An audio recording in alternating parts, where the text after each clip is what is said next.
Types of self esteem. প্রথমে আমরা জানবো যে পঞ্চকোষ জিনিসটা কি। না, এই তৈত্তরীয় উপনিষদের আনন্দভাল্লিতে মানুষের মানে মন এর যে অস্তিত্ব, এই অস্তিত্বকে ব্যাখ্যা করতে গিয়ে এই পঞ্চকোষ স্তরের উল্লেখ পাওয়া যায়। এই পঞ্চকোষ স্তরে 5টা স্তর আছে। প্রথম হচ্ছে অন্নময় কোষ, এটা হচ্ছে দৈহিক শারীরিক একটা স্তর। আমরা জানি যে আমাদের পরিবার সামাজিক যে পরিবেশ, এগুলো থেকে আমাদের কি হয় না, আমরা দেহের অস্তিত্ব অনুভব করতে পারি। এই যে অন্নময় কোষ, এটাতে কি হয় না, সঠিক খাদ্যাভ্যাস বা ব্যায়ামের মাধ্যমে আমরা এই অন্নময় কোষকে উন্নত করতে পারি, শরীরকে উন্নত করতে পারি। নেক্সট আছে মনোময় কোষ, সেকেন্ড আছে প্রাণময় কোষ। প্রাণময় কোষ হচ্ছে এই প্রাণময়, প্রাণ, তাহলে প্রাণ হচ্ছে একটা, এই যে আমাদের মহাজাগতিক বিশ্বে একটা অতি সূক্ষ্ম আবরণ। আমরা যখন আমাদের শরীরে শ্বাস নিই, আমরা অক্সিজেন গ্রহণ করি, শুধু কি তাই, আমরা আমাদের যে প্রাণ আছে সেটা অনুভব করতে পারি। এই প্রাণময় কোষ আমরা কিভাবে উন্নত করতে পারি না, বিভিন্ন রকম প্রাণায়াম, ধ্যান, এগুলোর মাধ্যমে আমরা এই প্রাণময় কোষকে উন্নত করতে পারি। তারপরে আসছে মনোময় কোষ, মন। আমরা জানি যে মন খুব চঞ্চল, আমরা এক জায়গায় বসে আরেক জায়গায় চলে যেতে পারি এই মনের মাধ্যমে। এই মন নিয়ন্ত্রণ করা হচ্ছে সবচেয়ে কঠিন কাজ।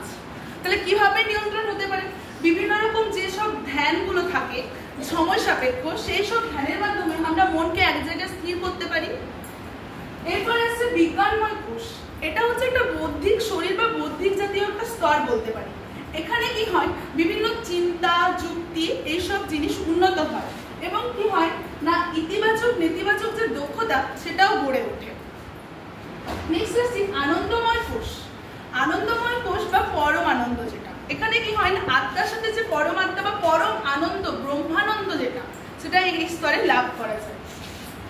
নেক্সট স্ট্রেস ম্যানেজমেন্টের অংশ হিসেবে চক্রীয় ধ্যান প্রক্রিয়া। প্রথমে আছে চক্রীয় ধ্যান, আমরা একটু জেনে নেবো যে কি কি হতে পারে ছোট কয়েকটা বৈশিষ্ট্যের মাধ্যমে। প্রথমে হচ্ছে এটা একটা যোগ নির্ভর ধ্যান পদ্ধতি, এটা আমাদের একটা যোগ নির্ভর একটা ধ্যান। তারপরে হচ্ছে এটা আমাদের কি করে না, বিভিন্ন রকম মানসিক চাপ হ্রাস করে, বিভিন্ন রকম সচলতা এবং স্থিতির সমন্বয়। আমরা বিভিন্ন সারাদিনের যে ক্লান্তি, সেটাকে আমরা এই চক্রীয় ধ্যানের মাধ্যমে সেটা অনুভবটা থেকে সরে আসতে পারি। এরপর হচ্ছে স্বল্প সময়ে ফল দেওয়া। আমরা অনেক রকম ক্লান্তিতে যদি থাকি, এরপর যদি আমরা ধ্যানে বসি কিছুক্ষণ সময়ের জন্য, কিছুক্ষণ পর আমাদের একটা রিলিফ ফিল হয়। তারপর মনোসংযোগ ও স্মৃতিশক্তি বৃদ্ধি। আমাদের অনেক বিশেষ করে ছোটবেলাতে শুনেছি যে পড়ার পরে কিছুক্ষণ এক জায়গায় চুপ করে বসে থাকার জন্য, কিনা যেটা পড়েছি সেটা রিমাইন্ড করার জন্য। এর ফলে কি হয়, সেটা আমাদের স্মৃতিতে অনেকক্ষণ ধরে স্থায়ী হয়। এরপর হচ্ছে গভীর শিথিলতা প্রদান এবং আভ্যন্তরীণ শান্তি বৃদ্ধি। আভ্যন্তরীণ শান্তি আর গভীর শিথিলতা, এগুলো হচ্ছে নাকি আমাদের যে অভ্যন্তরীণ যে আমাদের অস্তিত্ব বা অভ্যন্তরীণ যে আমাদের মধ্যে একটা আবেগ, এইসব জিনিস এর মাধ্যমে আমরা নিজে অনুভব করতে পারি। এর প্রক্রিয়ার ধাপসমূহ হচ্ছে আসন বা শরীর চর্চা। প্রথমে আমরা দেখেছি বিভিন্ন রকম আসন, যেমন উৎকট আসন, বৃক্ষাসন, এগুলো। তো এগুলো কি হয় না, এগুলোর মাধ্যমে শরীর সচল হয়, রক্ত সঞ্চালনটা আমাদের ঠিকঠাক হয়। এরপরে শিথিলতা, মানে বিভিন্ন রকম শবাসন। প্রথমে আসন হলো, তারপর শবাসন চিত হয়ে শুয়ে নিয়ে আমরা আমাদের শরীরটাকে একদম শান্ত করে দেবো। তারপর আসি আমরা ধ্যান বা মনোসংযোগে।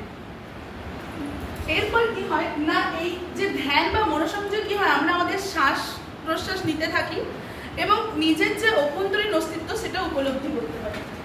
এরপর মানুষের জীবনে আত্মমর্যাদা বোধের গুরুত্ব। প্রথমে আসছে আত্মবিশ্বাস বৃদ্ধি করে। তাহলে আত্মমর্যাদা বোধ জিনিসটা কি না, মানে নিজের যে মনস্তাত্ত্বিক দিক থেকে বলা হয় যে আত্মমর্যাদা বোধ হচ্ছে নিজের যে মূল্যায়ন করা, নিজের প্রতি আত্মবিশ্বাস রেখে নিজেকে মূল্যায়ন, সেটাই হচ্ছে এই আত্মমর্যাদা বোধ। এই আত্মমর্যাদা বোধের গুরুত্ব হচ্ছে আত্মবিশ্বাস নিজের প্রতি বৃদ্ধি পাবে এবং মানসিক যেসব চাপ থাকে বা মানসিক যে হতাশা বিভিন্ন রকম দিক থেকে, সেগুলো আমরা হ্রাস করতে পারবো। এবং সমালোচনা বিভিন্ন রকম ভাবে কি হয়, আমরা বিভিন্ন পরিস্থিতিতে নিজেদের মানিয়ে নিতে পারবো বা বিভিন্ন যে সমালোচনামূলক আলোচনা, সেগুলো আমরা গ্রহণ করার ক্ষমতা রাখতে পারবো। এরপর হচ্ছে ইতিবাচক মনোভাব গড়ে ওঠে, সততা ও নৈতিকতা বজায় রাখা, সম্পর্কের সম্মান ও ভারসাম্য রক্ষা করা, এবং হচ্ছে ব্যক্তিত্ব গঠনে সহায়ক করবে। কখনোই আমরা অন্যের উপর পরনির্ভর হয়ে সবকিছু সমাধান করব না। নিজের কিছু বিশ্বাস বা নিজের উপর কতটা আমার প্রতি আমার আত্মবিশ্বাসের মাধ্যমে আত্মমর্যাদা বোধ গড়ে ওঠে। আত্মমর্যাদা বোধের প্রকার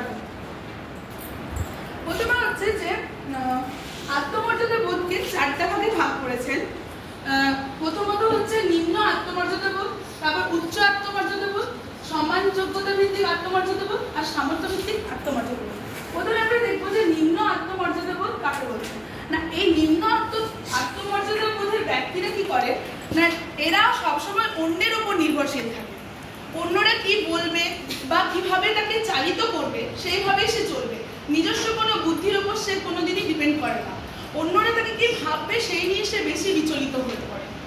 উচ্চ আত্মমর্যাদা বোধের ব্যক্তিরা সবসময় কঠিন পরিস্থিতিতে এগিয়ে যাওয়ার সামর্থ্য রাখে এবং তারা নিজেদের নিয়ে বা নিজেদের যে আত্মবিশ্বাস বা আত্মমর্যাদা বোধ সেটা নিয়ে তারা বেশি বিচলিত থাকে। সমান যোগ্যতা ভিত্তিক আত্মমর্যাদা বোধ এরা হচ্ছে অন্যের দ্বারা প্রভাবিত।